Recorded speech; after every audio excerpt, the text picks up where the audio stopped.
Ei, meus queridos, boa noite, tudo bem com vocês?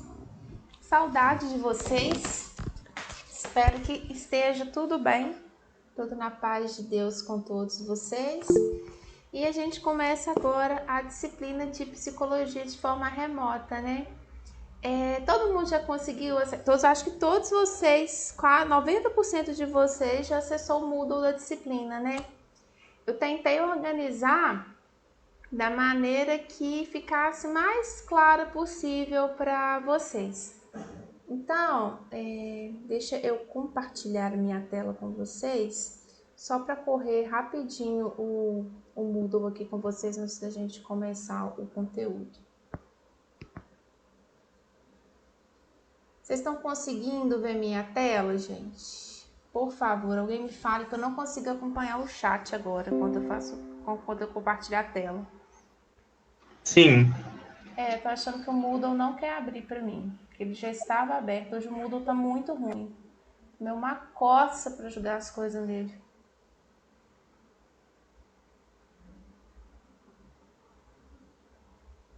Oremos. Vai, Moodle. Ai, gente, o Moodle não quer abrir. Deixa o Moodle para depois. Se ele resolver, eu retorno. Então, gente, na semana passada eu postei para vocês uma revisão de conteúdo com uma atividade. Algum de vocês tem alguma dúvida na parte da revisão de conteúdo? Porque a revisão foi a nossa última aula presencial. Alguém tem dúvida disso? Fale agora ou cale-se para sempre. Alguém? Não tenho não. Não, tá tranquilo? Posso tocar para frente então? Tá tranquilo também. Então tá. Então, agora eu vou passar para vocês. Então a gente começa o tópico novo da disciplina, que é o behaviorismo. Eu vou compartilhar a tela de novo, gente. Eu me sinto muito sozinha dando aula de forma remota. João Vitor. Boa tarde, João. Boa tarde é ótimo. É uma pessoa tá aqui muito. Boa noite, João Vitor. Eu me sinto muito sozinha. Então, sintam-se. Eu sei que rostinho vocês não vão querer mostrar, né? Mas vocês podem abrir o microfone para vocês irem falando comigo. Se tiver alguma dúvida durante a aula, vocês podem ir falando e parando, porque eu não consigo acompanhar, como eu disse, o chat com vocês. Então, vamos lá. Na aula de hoje, gente, nós vamos falar um pouquinho do behaviorismo, que é a primeira corrente da psicologia. Então, vocês devem ter visto que lá no Moodle tem uma parte que está referências bibliográficas. Aí tem um link de 2 materiais diferentes. Tem um livro da Ana Bock e tem uma apostila de psicologia do desenvolvimento da aprendizagem da UFV. Então, as aulas estão sendo produzidas com base nesses 2 materiais. Então, quando eu falar com vocês behaviorismo, vocês corram nesse material, ver qual que é o capítulo do behaviorismo e qual que é o capítulo do behaviorismo no outro e dá uma lida. Gestalt, então todas as correntes que eu vou falar para vocês tem nestes 2 livros, tá joia? Então, na aula de hoje, a gente vai falar sobre o behaviorismo. O behaviorismo, o termo, vem do inglês behavior, que significa comportamento. É a teoria da psicologia que ela vai se preocupar em compreender a modificação de um comportamento, mas não é qualquer comportamento. É o comportamento que pode ser observado. Vocês lembram que lá na nossa aula de revisão a gente viu que a psicologia ela nasce coladinha com a filosofia? Em alguns momentos elas até se confundem. E com o passar dos anos que a psicologia ela vai deixando a filosofia de lado, ela se torna uma ciência independente. Nesse contexto, o behaviorismo ele é de extrema importância, porque é com ele que a psicologia alcança de fato o status de ciência. Por que eu estou falando isso com vocês? Porque a psicologia é uma ciência que estuda o homem, o indivíduo, a subjetividade. E esse objeto de estudo nesse começo da psicologia, é muito questionado. Então, as técnicas e os métodos que o behaviorismo vem empreender, eles vêm colaborar para que a psicologia alcance esse status de ciências. O behaviorismo, ele trabalha com esse comportamento que pode ser observado, que pode ser mensurado, e essa observação do comportamento se dá por uma série de experimentos, os quais nós vamos falar um pouquinho na aula de hoje, e os 3 grandes nomes que eu vou focar com vocês é o Pavlov, o Watson e o Skinner. Antes da gente começar a adentrar pelo behaviorismo, eu preciso que vocês anotem e aprendam 2 conceitos importantes, de comportamento reflexo e comportamento condicionado. O que é esse comportamento reflexo ou comportamento respondente? É o comportamento que é não voluntário.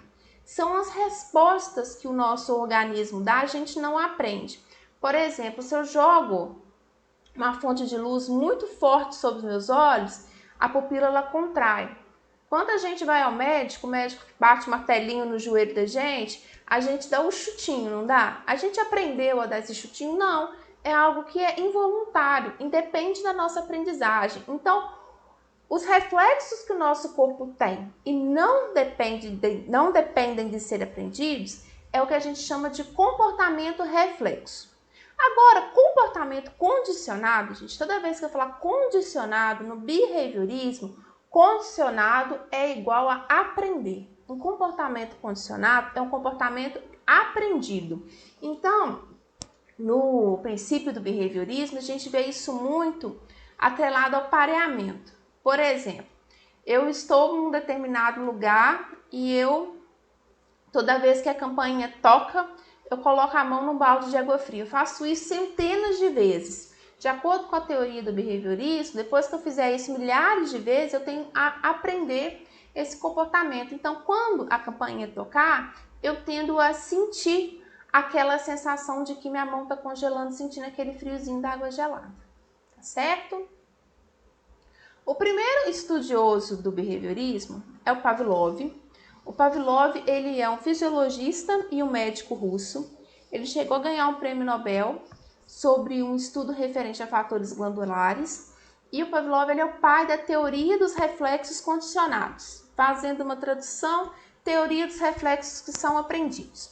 E o Pavlov, essa emergência, esse boom da teoria dele, dá também quando a gente tem a consolidação da União Soviética. Então, essa teoria do Pavlov de condicionar, ou seja, de ensinar comportamentos, num primeiro momento foi visto como a galinha dos olhos de ouro. Foi o momento que o Pavlov foi mito. Mas viu-se que não era tão simples assim como estava previsto, e aí que vem a desgraça do Pavlov. Para falar do Pavlov, ele é famoso pela história de um cachorrinho. Eu vou passar para o primeiro... Não, aqui. A gente está falando... Ih, o slide, ele desformatou, sem problema não. No condicionamento, existem coisas que a gente, como nós falamos anteriormente, a gente faz sem ter nada atrelado, é involuntário. Quando a gente fala do condicionamento, é que a gente vai começar a fazer com um estímulo que é neutro do ser humano, um estímulo que ele é involuntário, ele começa a ser associado com algo que vai provocar uma dada resposta. Saindo rapidinho, deixa eu... Marcelo. Boa noite, Marcele.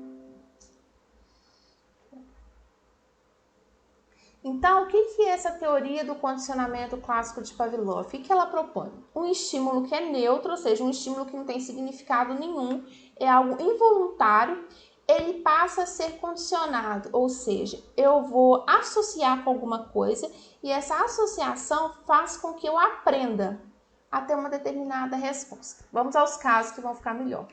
Esse aqui é uma famosa foto do experimento do cão de Pavlov. Não sei se vocês estão conseguindo ver direitinho. O babudinho da foto é o Pavlov. Vocês podem ver que o Pavlov está cercado de militares e no meio nós temos o cãozinho. O que é? E vocês podem ver que debaixo do cãozinho tem uma bacia. Para que servia essa bacia? Essa bacia servia para coletar a saliva do cão. A quantidade de saliva que esse cão vai expelir vai estar relacionada ao experimento do Pavlov. alguns conceitos do Pavlov antes de eu explicar o experimento para vocês. Reflexo condicionado, como eu disse anteriormente, é o reflexo que a gente aprende. Então, o que era o Pavlov? Ele queria propor o seguinte com esse cachorrinho. Se um cachorro está com fome, ele tende a salivar de fome. Então, peraí, perdi o fio da meada. Um estímulo neutro. Peraí, gente, apaga, deixa eu voltar o slide. Reflexo condicionado é o reflexo que a gente aprende. Um estímulo neutro é algo que nos acontece, mas não provoca reflexo nenhum. O reforço é o que vai permitir que o comportamento que a gente aprende, ele vá se repetindo. E o estímulo condicionado é aquilo que a gente aprende de forma artificial. Vamos lá ao experimento de Pavlov. Pavlov tinha um cachorro morto de fome. Então, toda vez que... Vocês lembram que debaixo do cachorro tinha uma bacia? Porque toda vez que o cachorro morto de fome via comida, ele tendia a salivar. Primeira parte do experimento. Numa segunda parte do experimento, esse mesmo cachorro morto de fome, o Pavlov batia o sininho perto dele. Não tinha significado nenhum para esse cachorro. Era um estímulo neutro, não ocasionava nenhuma resposta nele. Num terceiro momento, o que o Pavlov começou a fazer? Quando esse cachorro estava morto de fome, por inúmeras e inúmeras vezes consecutivas, ele apresentava a comida, que era um estímulo que gerava saliva, com o sino, que era um estímulo neutro. Ele foi fazendo isso inúmeras vezes. Cachorro está com fome? Comida com sino junto. Dava comida, tocava o sino, dava comida, tocava o sino. Isso foi feito tantas vezes que condicionou, ou seja, fez com que o cachorro aprendesse e associasse o quê? Toda vez que a sineta toca, o cachorro ele vai expelir saliva porque ele vai associar aquilo com a comida. E os cachorros trabalham muito com associação, gente. Meu amado Décimo, vulgo Dedezinho, ele é o rei da associação. Aqui em casa ele associa umas coisas assim que eu não sei como que ele associa. Ele associa, por exemplo, abrir um pacote de alguma coisa, ele sabe que é comida. Ele associou que o meu barulho de picar carne na tábua é comida. Então, todas as vezes que ele escuta a faca batendo na tábua de vidro, ele comparece na comida, na cozinha de casa, achando que ele vai ter alguma isca, algum petisco para ele. Se ele escuta barulho da gente passando desodorante, ele associa que é hora da gente sair e que ele vai passear. Ele associou. Então, assim, são estímulos neutros. O desodorante é um estímulo totalmente neutro e aleatório, mas que ele associou com alguma coisa. Escuta bem a gente fazendo tanto isso, ele começou a associar com algo. Ele foi condicionado. Então, no caso do cachorro do Pavlov, a campainha, que era um estímulo neutro, ela passou por associação, ou seja, pelas inúmeras vezes que ele foi repetindo campainha, comida, campainha, comida, campainha, comida, a produzir o mesmo efeito de quando ele não era condicionado, que ele não tinha aprendido. Então, a campainha, depois do condicionamento, passa a ter nesse cachorro o mesmo efeito que a comida, ou seja, provoca saliva. Então, por isso que tinha bacia debaixo do cachorro para medir a quantidade de saliva que ele era capaz de expelir. Então, gente, as principais contribuições de Pavlov são quais? Para Pavlov, tudo que a gente aprende pode ser explicado pelo impacto que os estímulos ambientais têm na gente. Essa proposição de Pavlov, ela é hoje muito criticada, porque acaba que a aprendizagem, na perspectiva dele, ela não tem nenhuma compreensão, é tudo muito mecânico, tudo muito condicionado. Não tem essa questão, não pensa a especificidade do sujeito, o entorno, o contexto, subjetividade. Então, essa é a principal crítica à teoria de Pavlov. Antes de eu ir para o Watson, deixa eu ver se tem perguntas no chat. Vocês têm alguma pergunta, gente? Algum comentário? Alguém quer falar alguma coisa? Entenderam, Pavlov? Gente, todo mundo em silêncio não, entendi. Estou gravando a aula. Todas as aulas vão ser gravadas, disponibilizadas para vocês lá no Moodle. Podem ficar tranquilos.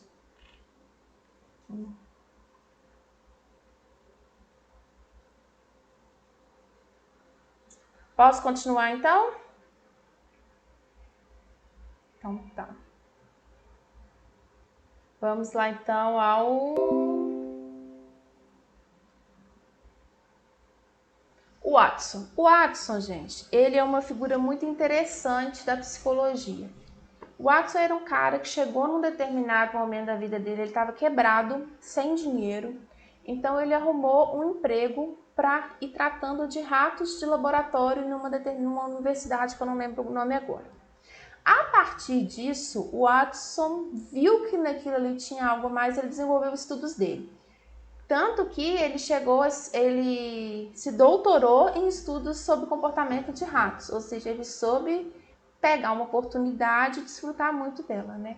O Watson, então, iniciou suas pesquisas com o comportamento de ratos em labirintos, e para ele, o comportamento do ser humano, ele é um fenômeno que pode ser observado e explicado como uma mera resposta do organismo a estímulos. Ele fala que o comportamento humano é igual ao comportamento do animal. O que diferencia o homem do animal para o Watson é o nível de complexidade que existe em cada um. Então, ele reduz o comportamento, todas as vezes que vocês verem na teoria behaviorista SR, S é o estímulo e R é a resposta. O Watson, gente, ele foi doutor, ele chegou no ápice da carreira acadêmica dele. A psicologia, temos muitos momentos de fofoca. Então, eu vou contar a fofoca do Watson. Nesse boom da carreira dele, ele teve um caso com uma aluna e ele foi mandado embora. Então, o Watson, depois ele largou a carreira de professor universitário e depois disso ele se reinventa. Daqui a pouco, na publicidade, daqui a pouco a gente vai ver essa reinvenção do Watson. Os principais postulados do Watson, esse vídeo aqui eu não sei se eu coloquei para vocês no Moodle. Se eu não coloquei, vocês podem procurar na internet, que chama o Pequeno Albert. O vídeo é de fato o Watson fazendo esse teste. O Watson ele acreditava que ele tinha meio que um poder de Deus e que ele podia transformar o ser humano no que ele quisesse. Então, ele tem até esse pedaço dessa citação que ele fala, que me dê 10 bebês saudáveis e bem formados. E você especifica um mundo para eu criá-los. Você pode ter certeza que ele acreditava que pelo estímulo que ele ia dar a essas crianças, ele conseguiria transformar um em advogado, outro em artista, outro em chefe de empresa, até mesmo mendigo. Ele acreditava que poderia formar pelos estímulos. E esse pequeno Albert, que é essa fotinha que está aí, é muito triste, porque ele torna o ursinho de pelúcia que essa criança gostava tanto com um estímulo aversivo para ele. Então, toda vez que o Albert, no primeiro momento, o ursinho de pelúcia é um estímulo neutro, ele gosta, mas toda vez que ele vai mostrando esse bichinho de pelúcia, ele mostra como se ele fosse um bicho. O ursinho de pelúcia é um bicho, então vocês veem uma espécie de máscara nele. Então, no final, a criança, toda vez que vê o ursinho de pelúcia, ela fica apavorada e chorando. Então, depois vocês deem uma olhada no vídeo do Watson. Eu acho até meio pretensioso isso que o Watson fala. Mas depois a gente discute isso. O Watson, como eu disse para vocês, depois que ele larga a carreira universitária, ele vai trabalhar com publicidade. E todas as vezes que vocês forem ao supermercado agora, vocês vão lembrar de Watson. Sabe aquela bendita prateleirazinha com aquela bando de coisa inútil que a gente nunca pensa em comprar, mas que o olho da gente brilha e a gente quer comprar, que seja uma balinha, que seja um chocolate, aquelas coisas mais aleatórias que não estão na nossa lista de compra, mas o olho brilha? Isso é invenção do Watson, porque ele defendia que basta apresentar ao consumidor um estímulo que provoque uma reação apaixonada e efetiva que vocês terão um produto altamente vendável. Então, quando forem ao mercado, lembrem-se de Watson. Vocês têm algum comentário de Watson? Alguma pergunta? Será que é por causa desse Watson? O Skinner, o Gabriel, os behavioristas, eles usaram muitos ratos em experimento. O Watson usou, o próximo que a gente vai ver que é o Skinner. O Skinner, ele também usa de ratinhos. O Skinner, ele evolui um pouquinho porque ele vai usar pomba também nos experimentos dele. E é muito assim, é interessante. A teoria behaviorista é uma teoria muito manipuladora e o Watson é muito manipulador. Depois, se eu não coloquei no Moodle, vejam o filmezinho do Pequeno Watson. Dá dó de ver o menininho todo felizinho lá com o bichinho de pelúcia dele. De repente, ele começa a ter pavor daquilo. Então, psicologia é um mistério, a nossa mente é um mistério, né? E olha que o behaviorismo é a teoria mais levinha. Na hora que você chegar no Freud, vocês vão ficar de cabelo em pé. Na hora que vocês ouvirem as ideias de Freud, as teorias de Freud. Então, gente, vamos agora chegar ao nosso querido Skinner, uma figura emblemática da psicologia. Esse senhorzinho aí é o Skinner. Vocês vão encontrar vários vídeos de Skinner no YouTube. É realmente o Skinner falando. O Skinner, no primeiro momento, ele queria ter uma carreira na literatura, tanto que ele é licenciado em literatura, tentou escrever alguns livros, mas a coisa não deu muito certo, e o Skinner se debandou para a área da psicologia. Além de ser um estudioso do behaviorismo radical, o Skinner também ele é um inventor. No Moodle eu coloquei para vocês um invento do Skinner, que é a máquina de ensinar, que é uma graça. Assistam o vídeo do Skinner, igual aquela tia da Top Term, vendendo o iogurte da Top Term. O Skinner vendendo a máquina de ensinar dele. Depois vocês olhem, é muito legal. Além disso, o Skinner ele escreveu muitos trabalhos controversos.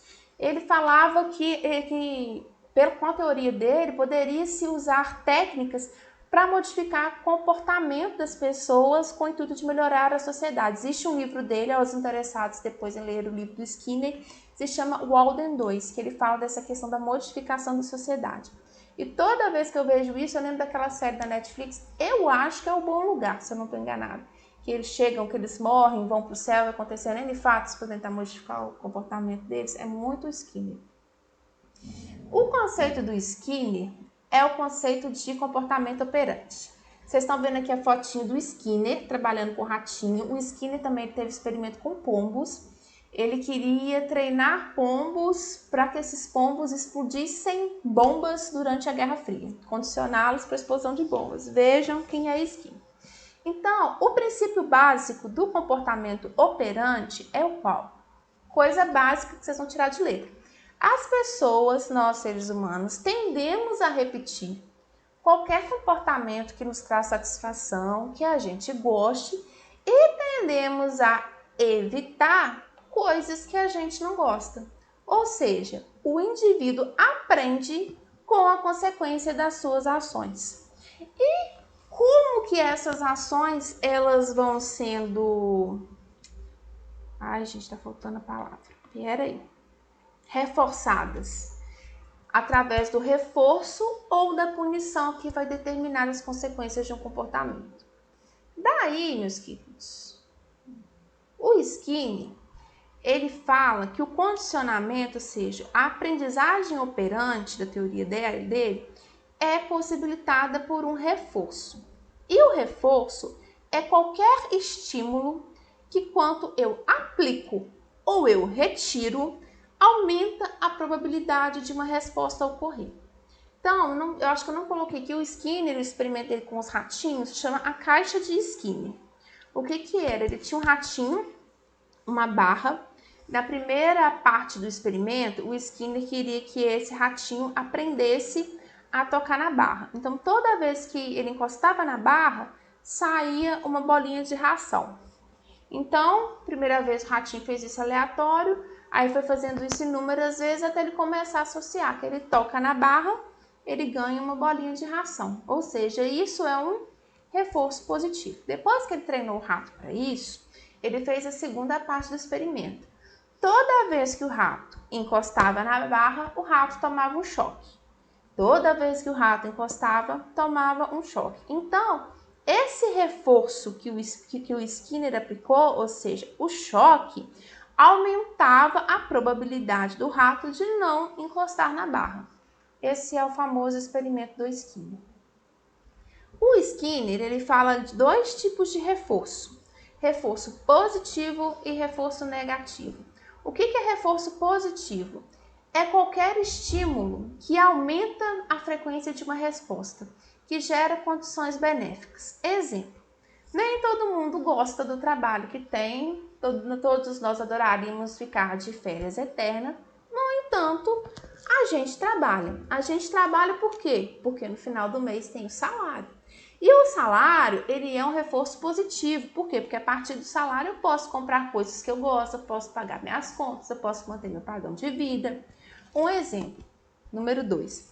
Nem todos vocês amam estudar. Todavia, no entanto, entretanto, vocês estão aqui numa bela segunda-feira assistindo a aula remota. Por quê? Qual que é o reforço para vocês fazerem isso? No final, vocês terem um diploma para dar melhor condições de emprego, melhor salário, para vocês serem licenciados em Química, terem um curso superior. Então, isso é o reforço positivo, que aumenta a frequência de uma resposta. Já o reforço negativo... Nossa, faltou uma letra aqui, Jesus. Já o reforço negativo é quando eu vou retirar um estímulo aversivo, combinando no sentimento de alívio. Vocês lembram que lá no ratinho do Skinner tinha barrinha? Então, toda vez que o rato deixava de tocar na barra e não tomava choque, ele tinha um sentimento de alívio. Por exemplo, eu estou fazendo a leitura de um livro e de repente chega uma criatura do meu lado e bota o som alto. E aquele som vai me incomodando. Então, se eu faço assim com a mão pedindo para baixar o volume, a pessoa abaixa esse volume, eu tendo a associar que a retirada desse som, que era um estímulo aversivo, quando eu faço assim, tende a fazer manutenção do comportamento. Além disso, ele fala da questão da punição.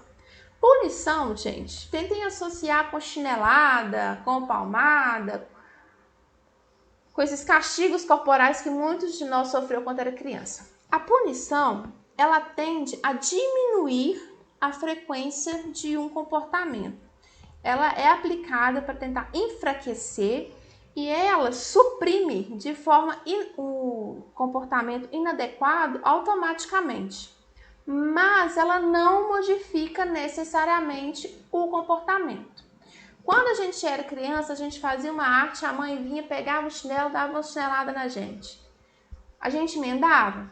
Não, ia lá, fazia a mesma arte de novo. Mas, na hora que ela dava uma chinelada na gente, dava uma controlada na situação. Parava a bagunça na hora. Então, é isso que é punição. Punição se aplica, para na mesma hora, mas pode ser que você não vá mais fazer aquilo, mas pode ser que você não tenha vergonha na cara para fazer do mesmo jeito. Então, a punição ela não ensina como os indivíduos devem agir, qual seria o comportamento, mas ela vem para parar com aquilo na hora. Para que o indivíduo ele tenha esse comportamento adequado, o Skinner ele fala de modelagem, que é como se você fosse através dos reforços e moldando o indivíduo para ele chegar numa forma perfeita como você quer. Além disso, tem a questão dos enfraquecimentos das respostas. Então, ele propõe dois conceitos, o de fuga e o de esquiva. O que é a fuga? É quando a gente está diante de uma situação aversiva, uma situação que a gente não quer e a gente tenta escapar. Exemplo, eu estou no meio da rua, eu encontro uma cobra e eu saio correndo. Eu tenho que fazer uma prova difícil essa semana, mas na hora de fazer a prova eu dou uma dor de barriga para não fazer a prova. Então, eu tento fugir daquilo que eu me deparo na hora. Já a esquiva é quando a gente tenta evitar o estímulo aversivo. É quando a gente tenta se prevenir. Por exemplo, eu sei que se eu for entrar no meio do mato, num lugar que tem muita árvore fechada, eu tenho uma probabilidade muito grande de encontrar com cobra. Como eu tenho medo de cobra, eu sei que eu tenho uma probabilidade muito grande, eu não vou. Eu sei que eu tenho uma prova para fazer essa semana, eu não vou fugir da prova. Eu vou tentar prevenir, eu vou estudar para tentar ir bem na prova. Entendeu? Então, fuga e esquiva. A fuga é quando você está diante daquela situação, na hora você tenta escapar. Já a esquiva é quando você raciocina para evitar ter contato com aquele estímulo. Tá?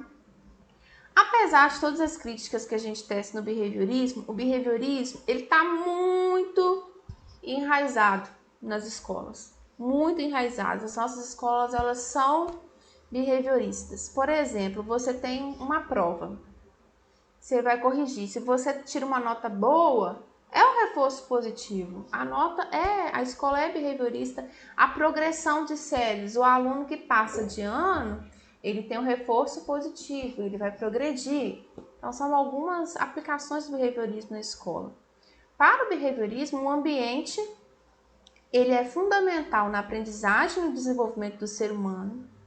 O comportamento pode ser estudado, mensurado, medido. A aprendizagem, ela decorre de um estímulo e da resposta. E o ensino, ele resulta de planejamento de arranjo e planejamento de reforços, ou seja, eu vou aplicando reforço positivo, reforço negativo, até que o sujeito seja condicionado naquilo que eu desejo. A tecnologia educacional e as máquinas de ensinar, que são uma invenção de Skinner, depois vocês vão lá ver o vídeo das máquinas de ensinar e me contem. E para essa teoria, o aluno ele não é considerado ativo, ele é considerado um recipiente de informações, porque ele recebe, porque é como se fosse o estímulo-resposta. Ele é passivo, ele não é agente desse processo. Então, meus queridos, na aula de hoje, nós falamos um pouquinho de behaviorismo, falamos de Pavlov, de Watson e de Skinner. E o meu conselho para vocês de hoje é: não tratem como reforçador, que a gente trata como estímulo neutro. Então, o que eu tinha para explicar para vocês é isso. Deixa eu parar. Vamos ver. Coitado dos pombos. Pera aí, deixa eu ler o chat, gente, para me localizar. Pequeno Albert, o vídeo. Todos são manipuladores. Hipnólogo não. Hipnose está lá na teoria do Freud, Gabriel. São cenas dos próximos capítulos. The Good Place é behaviorista.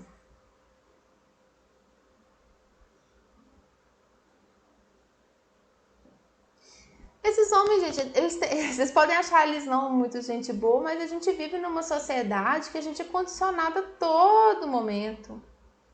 Todo momento. Vocês têm alguma pergunta, gente? Alguma dúvida? Todo mundo caladinho? Falem comigo, gente.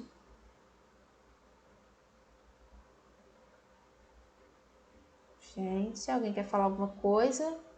Entenderam, então?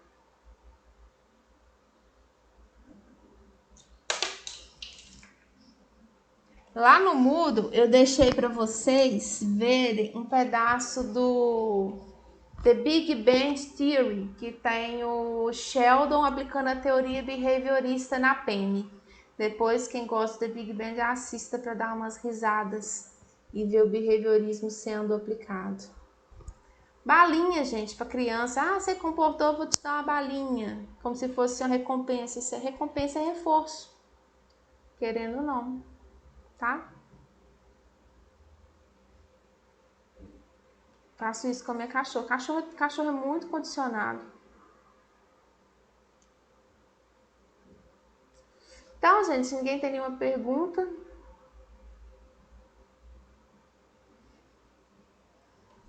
são óbvias pra gente hoje, mas essas proposições deles são de 1900, então não eram tão óbvias assim, né? E acaba que na forma do ensino remoto, que a disciplina tá concentrada, eu tive que dar uma enxugadinha no material também. Mas depois, se vocês tiverem curiosidade por outra teoria, eu passo para vocês material para leitura, tá? Gente, semana que vem, no dia da nossa aula, é feriado. E semana que vem o tema da aula é Gestalt. Vocês têm alguma noite vaga para substituir esse feriado? Porque sábado letivo, vocês não vão querer ter aula no sábado, né?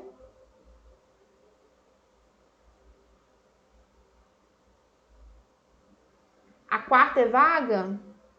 Então tá, quarta-feira que vem, então. Ah, mas eu não posso na quarta. Porque na quarta-feira eu dou aula para terceiro período, 7 horas da noite. Só se eu marcar 8 horas com vocês, pode ser?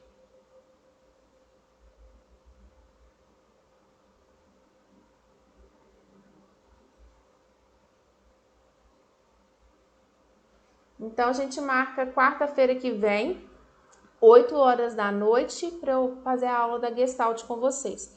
E quem não puder, não se preocupe, não se descabele, que eu vou gravar a aula e coloco disponível também para poder assistir. Então, marcados quarta-feira que vem. Então é isso, gente. Fiquem bem, tá? Já tem atividade lá do Moodle da semana, um questionário. Assistam a videoaula, assistam os vídeos complementares e qualquer coisa é só vocês me chamarem, tá joia? Então é isso, gente. Até semana que vem. Tchauzinho.